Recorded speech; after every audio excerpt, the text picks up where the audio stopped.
Times news channel देखे आप सभी दर्शकों का बहुत बहुत स्वागत है। मैं हूं रमनदीप कौर। इस वक्त की बड़ी खबर आ रही है प्रयागराज से। क्या है पूरा मामला, देखने के लिए बने रहिए हमारे साथ। कोलकाता में जहां डॉक्टर की हत्या और बलात्कार मामले में ने अब तूल पकड़ लिया है और पूरे प्रदेश में न्याय की मांग हो रही है, और साथ ही जिस तरह से बेटी की हत्या कर दी गई उसको लेकर लोगों में आक्रोश है। वहीं डॉक्टर हड़ताल पर है। आज पूरे देश में डॉक्टर हड़ताल पर थे, तो प्रयागराज में भी जहां संयुक्त डॉक्टरों के संगठनों ने मिलकर आज कैंडल मार्च निकाला और पदयात्रा निकाली, और साथ ही वी वांट जस्टिस के नारे के साथ जमकर नारेबाजी की। तो यहाँ पर लोग भीड़ देखने लायक थी। आप देख सकते हैं किस तरह से लोगों के सरीसर यहाँ पर दिख रहे हैं और किस तरह से लोगों की भीड़ है और लोग न्याय की मांग कर रहे हैं। ऐसे में अब आम जनता को भी परेशानी हो रही, क्योंकि डॉक्टरों ने ओपीडी बंद कर रखी है। तो वहीं महिला डॉक्टर अपनी मासूम बच्ची को कंधे पर बैठाकर विरोध प्रदर्शन में शामिल हुई, कैंडल मार्च में नारे लगाती दिखाई दी। और ऐसे में क्या कुछ कहना था यहाँ आए लोगों का और बच्ची का भी, आइए दिखाते हैं आपको।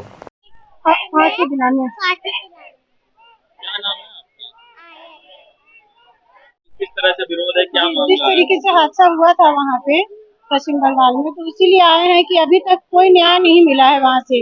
कितने दिन से सब धरना दे रहे हैं, लेकिन कोई न्याय, कोई अभी सुनवाई नहीं हुई। तो उसी के चक्कर में हम अपनी बच्ची को लेकर आए कि ये भी एक बच्ची है, कि कल को ये भी बड़ी होगी, ये भी देखे और समझे। कम से कम अभी तक इतना दिन हो गया, कुछ तो न्याय मिलना चाहिए। वहाँ न्यायपालिका से अभी तक कोई न्याय नहीं मिला। सब ड्यूटी छोड़ के यहाँ पर सब धरना डेली देने आ रहे हैं। उतनी दूर से बच्ची पैदल चल के आती है, हम लोग पैदल चल के आते हैं। मेरा नाम राजिया है।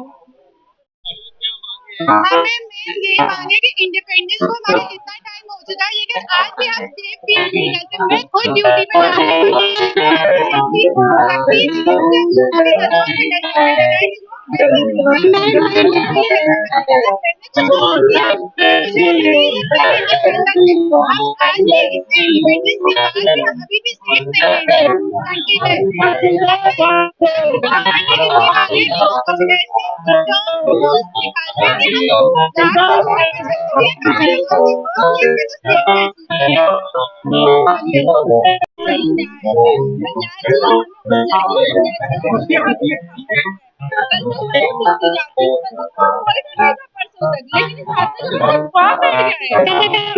महिलाओं को पुरुषों से असुरक्षा महसूस हो रही है। पुलिस डॉक्टर क्या सोचते हैं और क्या बोलना चाहेंगे?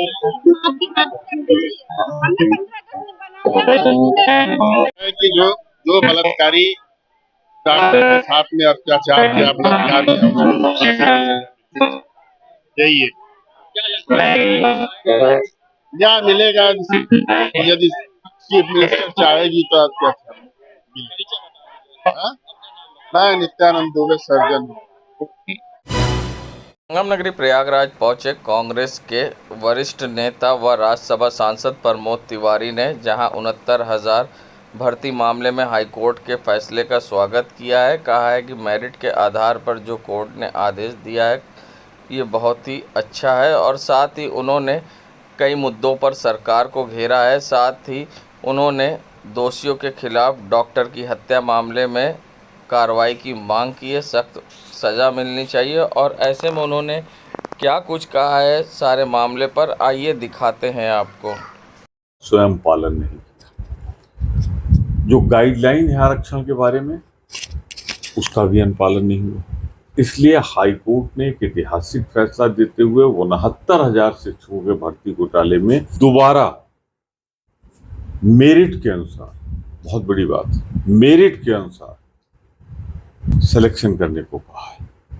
तो ये क्या बात है? जब से भाजपा की सरकार उत्तर प्रदेश में आई, या तो पेपर लीक होता है, और पेपर लीक नहीं होता तो फिर घोटाला होता है नौकरियों में। तो ये शिक्षकों, जो नौजवान हैं, जो अपनी जिंदगी शुरू कर रहे हैं, उन सब के साथ ये सरकार क्यों घोटाला कर रही है? क्यों नौकरियों में नियमों का पालन नहीं हो रहा है?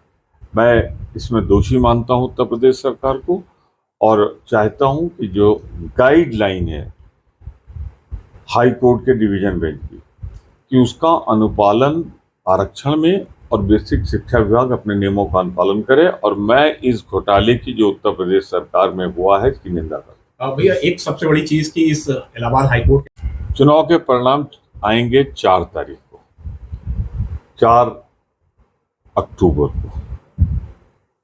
भाजपा तो पहले ही हार गई।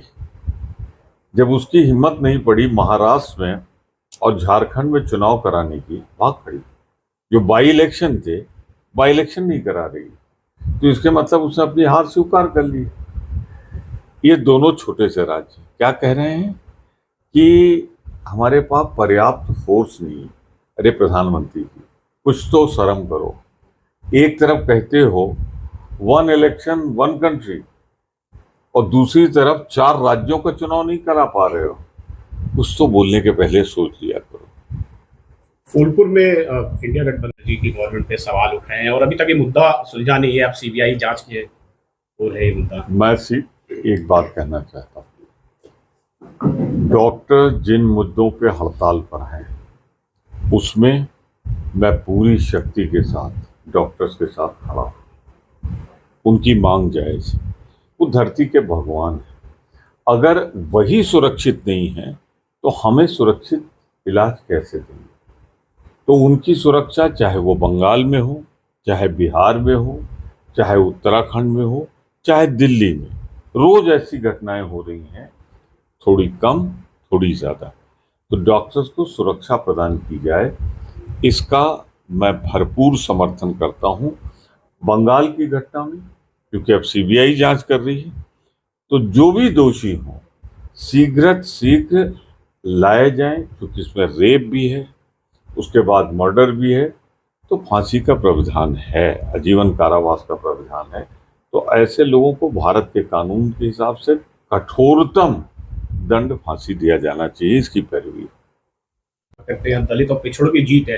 अनुप्रिया पटेल जो है अलग ट्वीट कर रही है। उनका ये कहना है कि SC ST के जो लोग थे उनको उनके साथ इंसाफ हुआ है। क्या किसी से छिपा है कि भाजपा डिवाइडेड हाउस, उनमें होड़ लगी हुई है एक दूसरे के खिलाफ, कोई मौका नहीं चूकना चाहते। तो जब हाईकोर्ट का ये बड़ा फैसला आया और 69,000 भर्तियों का मामला आया, तो भला ये तलवार कैसे म्यान में रख सकते थे? ये हमला है। एक कानपुर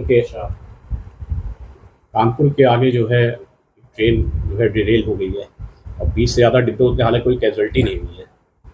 जब से भाजपा की सरकार आई, जब से अश्विनी वैष्णो जी रेल मंत्री हुए, रेल की पटरियों पर भार बढ़ता जा रहा है। अब समाचार ये नहीं होता कि दुर्घटना हुई, अब समाचार ये बनता है कि आज दुर्घटना नहीं। पूरी तरह रेल महकमा फेल है और मैं कहूँगा कि नैतिक रूप से पूरी तरह अनैतिक हो चुके हैं रेल मंत्री। इतनी दुर्घटनाओं के बाद तुम्हें इस्तीफे की पेशकश कर ही देनी चाहिए। चुनाव ही नहीं अभी डिसाइड हुआ है, चुनाव की घोषणा हो तो इंडिया गठबंधन आपस में बैठ के वो उम्मीदवार देगा जो भाजपा को हराए।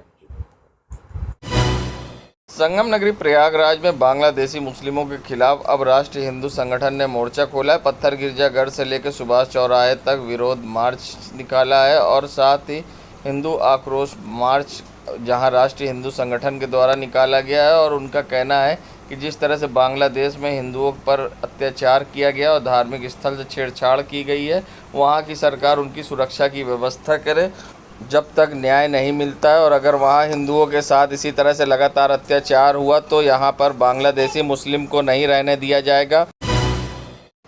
संगम नगरी प्रयागराज में लगातार भूमाफियाओं के खिलाफ PDA का अभियान जारी है। जहां पहले करेली के कई अवैध प्लॉटिंग को निस्त नाबूद किया गया था विकास प्राधिकरण के द्वारा, तो वहीं अब जहां अजय कुमार संयुक्त सचिव जोनल अधिकारी जोन 6 उप जोन 6A के नेतृत्व में श्री अखिलेश पटेल व अन्य द्वारा मेजा बेला कछार शांतिपुरम सेक्टर A STP के पीछे फाफामऊ प्रयागराज में लगभग 2 बीघा को अवैध रूप से प्लाटिंग की गई, जिसके ध्वस्त कर दिया गया है। बता दें वहीं कार्रवाई के दौरान फाफामऊ थाने की भारी पुलिस बल भी तैनात रही और PDA के अधिकारी की मौजूदगी में यहां पर पूरी प्लॉटिंग को ध्वस्त कर दिया गया है।